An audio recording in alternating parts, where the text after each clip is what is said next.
Hey everyone, so this is field update from Heart Mountain, Wyoming. I'm in the shade, even though it's not a hot day. It's been wicked hot in the hundreds here since I got here, high 90s, and today it's only 65, 70.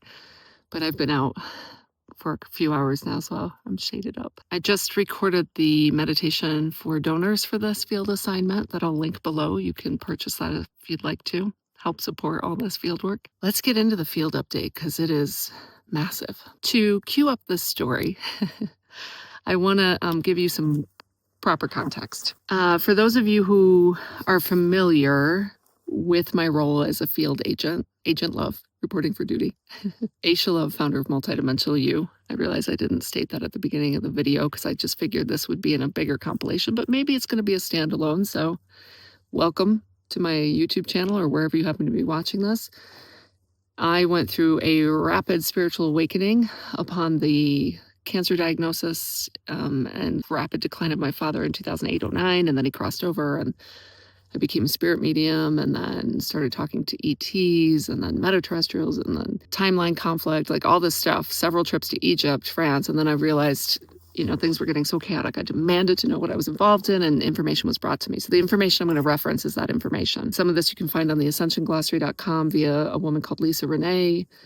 The source I was brought to was the Voyagers material. It's 500 some pages brought through by a woman by the name of Ashiana Dean. And it sure gave me context for all the work I'm doing. So in there, you can find information about APINs, Atlantean Pylon Implant Networks. And this morning, after I just got back from a trip to Idaho Falls yesterday, drove through Yellowstone, Jackson, and really got kind of a big memo from my team about switching into agent mode and fundraising much more directly for this now going forward. This is the context in which that I'm bringing you this message. I didn't expect to do field work today is the point, because I had just traveled kind of 7 hours yesterday by the time I was done, because I had to stop in Jackson, Wyoming to have my brakes looked at because they were doing weird stuff on the way down from Teton Pass, which they didn't do from Sylvan Pass down because it was a big giant message from my spirit team to stop putting the brakes on making this changeover to direct fundraising for the field work. Okay, so the Atlantean Pylon Implant Network. So the information I was brought to today was to begin to work on the Golden Eagle network. It's a grid system that was implanted with big, like you think of our silicon microchips that are conductors, but just think huge scale. Like these big crystals were put into the earth by more advanced races that were trying to help the earth stabilize a long, long time ago, probably 5.5 million years ago. If this is all new to you, take a deep breath. If it's not and you're super jazzed, I can feel a lot of that. They're like, just keep talking. I'm like, for those of you, if you really want to know more, just ask for help finding more. It'll find its way to you. Unless it's going to fry your worldview and kind of deconstruct your sense of psychic safety, you might hold the guardrails a bit longer. That's okay too. Everyone in their own timing, right? So in 22, I was stationed in North Carolina.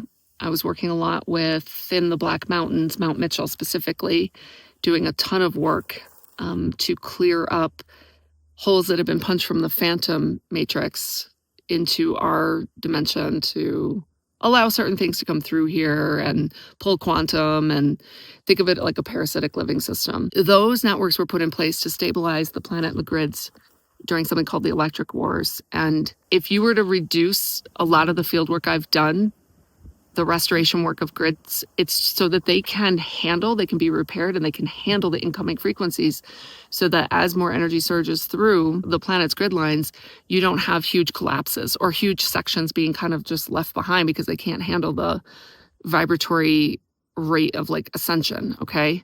Kind of like grid lines, power lines. If you put too much surge, you can like fry them, they'll explode. So everything's being incrementally brought up. I've flown to Egypt on like 5-day missions, just doing the whole length of the country and then flying home. Context I realize you don't have is that certain groups that are not super benevolent towards humanity's ascension and just humanity in general, you could think of these as intruder groups, they all banded together and they started to take over these networks and switch them into a different frequency and a checkerboard mutation and just like, so our consciousness has not really been able to shift. And all of living creation, right, on the planet has not been able to shift the way that it was normally designed to go through a natural organic ascension process. And so the Falcon network is what they had me cleanup in North Carolina. And this morning, when they started to bring me to, and they is just my own higher self and teams, these are founder races that go even beyond this time matrix at this point. Elohai Elohim I used to work with, but I just feel like at the Emerald Order, but I feel like it's gone beyond that because so many higher councils from even within beyond our time matrix universe had to get involved for reasons I won't even go into at this point, but it will make sense when I tell you the whole update. That is relevant information. So this morning I thought I was just going to wake up slowly with my coffee with my beautiful view of Heart Mountain out my window from the Airbnb, and then wander over here on this nice cool day and make the meditation for all you awesome donors. Thank you again. And instead, what happened was I was immediately brought to the Voyagers. I was typing up my notes, which I do every morning with my own higher guidance. And then all of a sudden I was like, go to this page, go to that page. And I was being brought to the Golden Eagle APIN information. And I saw a Golden Eagle the other day on the side of the road. So they were flashing that in my mind. So I was like, okay, great. I get it. This was all distorted. We're going to go clean this up. But what I didn't anticipate was how it wasn't just a clearing out. We're at a time of activations on this, not even planet, but in the sector of living creation. In June, we just came through the dimension, all the way up through 12th dimensional activations, clearings through the system. And on August 12th, I'm recording this on the 4th of August, through the 15th, we have up to dimension 15, right? So there are huge things that are clearing out and changing as part of fail-safe ascension. It's truly an extraordinary time. We're all going to get the t-shirt. I was there. And so what I saw come through, first of all, what was really different than 2022 in North Carolina was I had 0 antagonizers, resistors trying to gatekeep me. 0. At this point, they all have the memo. This is completely unstoppable. That's why it's called fail-safe. And this hardly ever happens in a system, but it got bad enough here. The integrity of living creation. Think of a garden, a little bit of rot's okay, but like the whole garden, what? So that's why you have higher planes of consciousness intercepting, if you will, not interfering, law of free will, because there's no free will if you don't really get a living creation that's functional to play in. It's so distorted at that point. So these are the things I do when I walk around, hike around, drive around, fly around the planet. Sometimes in planes, sometimes in helicopters, like on Kauai. Remember that mission? That was crazy. In order to restore the integrity of the fields to a base code of 12 from a distortion of base code of 10, and then to do APIN network corrections that are, I want to use the verb funkifying the planet to allow consciousness to flow in the way that it was designed to without all this undue overlays and suppression and interference. I've been doing a tremendous amount of heart purification and healing since I got here to Heart Mountain. I've been working with my own past life self, a Crow medicine man, to do a lot of this work. It's been really sacred and beautiful. I'll be sharing more of that. I have some articles I'll be putting out before I leave. I leave here in just 3 weeks. So essentially what I want to share is that rose crystalline light plasma flows started flowing through the grids here. So there was no antagonizer, there was no gatekeeper. They were all ready, and they were just asking for their amnesty contracts, essentially, and their way forward, their own evolutionary path forward. There was actually deep apologies being issued for the interference they've run. I've never seen that before. And they weren't performative. They were sincere. We're talking about different races of beings. Some of them, Necromaton, they're like beetle hybrids, and they've got human hybrids, right? So those are, a lot of them are in Asia. It's not a coincidence that the Japanese internment center was here at Heart Mountain. It's all interrelated. All the surface conflict of humans is, you can extrapolate up exopolitically. So all of that was cleared. All former treaties and contracts were all cleared, and we went to a blank slate. So all of this is done in light language, and the light language changes based on the species or race I'm talking to, and I can tell the difference. So that was all cleaned up. The crystal rose light came through and then shifted so much. I'm still kind of in awe of the whole thing. I did go to look because I've never seen the crystal rose light come through like that. I did go to look in the Ascension Glossary, and there is right up on rose crystal restoration right now. So I often just do field work and then I get confirmation in other places. And then I thought I had made a wrong turn, but I didn't. I was just being guided very specifically through the land and through a ranch that was Triangle Ranch, right? The tri-code. You can't make it up. And then down through a creek and then up. And as I went through all that area, my light language switched to more indigenous language, and an indigenous song came on the radio. And so I'm often songs are playing that go in concert with the work as well. It's really magical. And so the light language switched into more indigenous, and then there was a great honoring of all the indigenous tribes that have tried to hold the rainbow light codes and hold the project, but could barely hold it, right? As we know.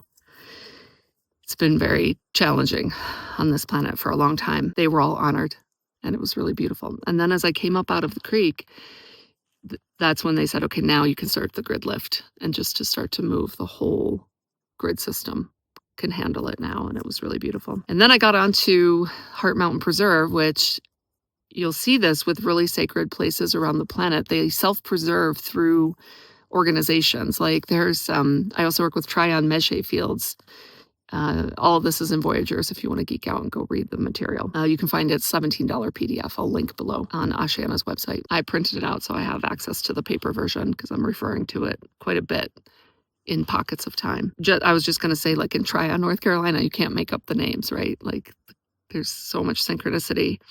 I took a field day from Mount Mitchell in North Carolina and ran the plasma source flows after we cleaned things up there all the way down to Tryon, North Carolina. There's a waterfall preserve that is privately protected by an organization.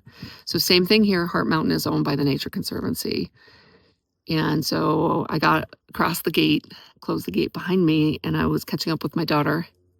Shout out to Artemisia Love. She's been on these missions with me. She knows what a field day is like. Don't you, Shrimpy? Made an amazing field assistant when we were going. But when I stopped to catch up with her, the falcon showed up. A falcon always shows up once I've done field work. Falcons, rainbows, little people. And so it's beyond the region. They're showing me the whole planet using the golden eagle, which got co-opted into the white eagle. Grid is running rose crystal plasma flows. And I can hear the difference in octave. Like there's a different register. And I was told to make sure to do these updates and send them out. And after Mammoth Cave, it's been busy and I haven't done that.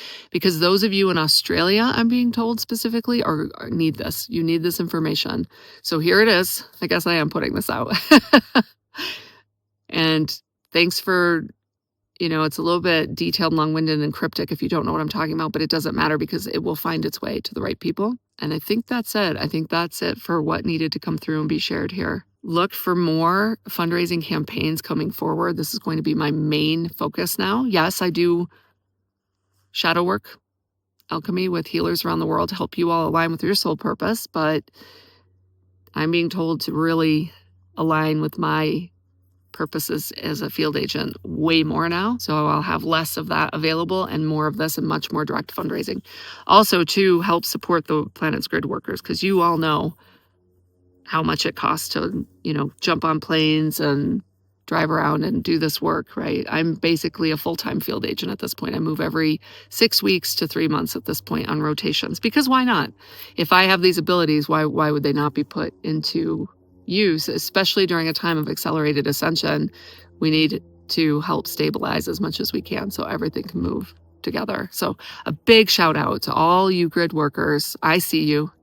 I know who you are, and I am about to start raising money for all of us. Okay? Yeah, let that land. And so our big work to allow that to happen is not to sit around being like, I wish somebody would support me. It's to change your self-concept and your embodiment to someone who allows, and your body and your ancestral body especially, allows support. And if you are in a position to become a funder, well, I can't wait for you to uphold that part of your soul contract. I know that it's only a matter of time. I'm basically looking at a $50 million endowment that then distributes about $2.5 million a year. Imagine stipends going out to the planet's grid workers of 30 to 50K so that, we're not all having to hustle and scrap for our survival. It's exhausting. It's really tiring. So apparently I signed up to take this on. I have a huge fundraising background. I've done this in the past for other causes, and now it's our turn. It's time. This work is critical. It's needed. And thanks to the documentary Illusion by a wonderful investigative journalist, the public now knows or has access to knowing from the words of physicists themselves that our reality is formed at a base code of 12.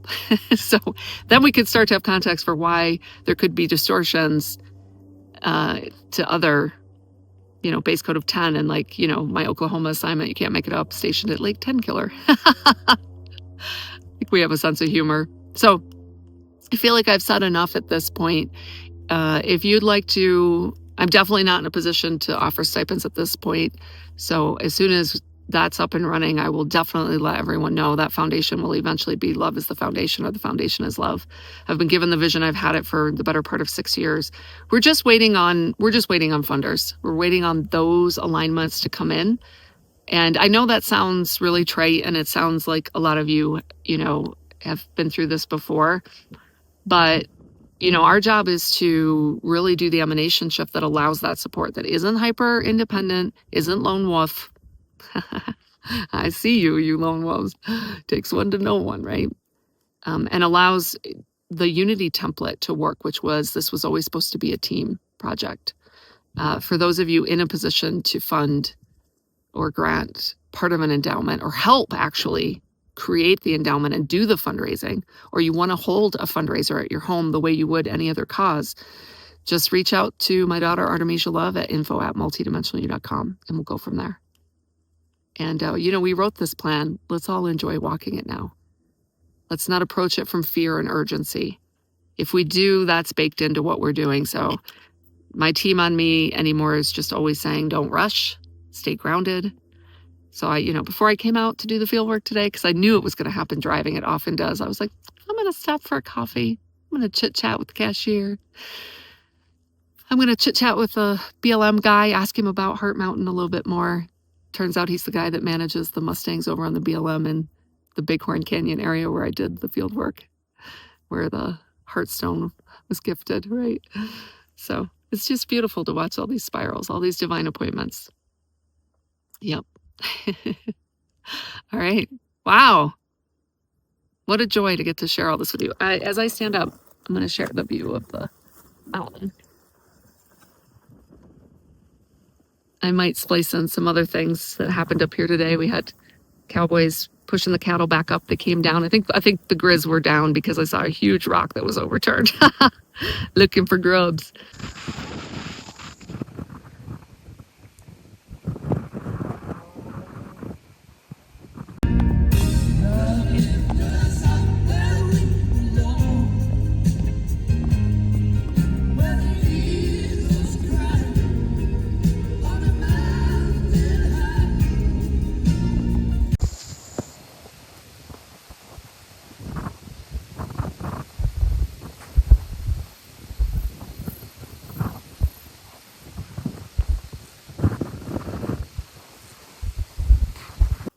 But yeah, here I am with my little sandstone. Okay, that's it for now. I love you all so much. Leave me a comment. Let me know what lands for you. Let me know what questions you have about fieldwork. Oh, that's the other thing. In September, later part of September, on a Sunday probably, I'll be holding a live Zoom gathering to celebrate all of this work. I'm going to be presenting a little bit more about what I've done in Egypt. And it's a chance for supporters and patrons to come on and learn a little bit more, ask questions, celebrate the work. The little people are always telling me how important that is. And then obviously there's more opportunities to fund. I'm headed to Coeur d'Alene, Idaho next, which means the heart of Elaine. You can't make it up, right? That's my next field assignment in just a few weeks. So if you want to donate, there are multiple ways, and I will be covering that. I'll be announcing a patron circle in September. So, I get that those of you who are blessed with a lot of resources have a lot of options on where to invest. And if I may be so bold to make the case for this work, I used to be in environmental restoration. I helped start a land trust in Idaho, and a group called Salmon Valley Stewardship. You can look them up. They're still functional today, to launch community-based restoration rather than just extraction, and help communities survive economically. So I've been at this a while. I just didn't understand that my level of restoration would be in the reality fields themselves and the integrity of the reality fields, which when you get into beings who have very advanced abilities, they've messed with some of this in a way that has not been, well, frankly, very respectful for all life, especially human life. I'll be talking a little bit more about that in September, but that's what we're doing, is the base code of reality environmental restoration. So all of life can thrive and you don't have undue surface conflict, vitriol, poverty, misery, disease. Like, that's not our birthright. Believe it or not. Might have become the norm on this planet, but it is not our birthright. So we're here restoring love as the foundation, loving coherence and healthier, higher harmonic states of being. So thanks for being on the journey with me. I'll see you all in September, and I love you all so much. Again, thank you for your support.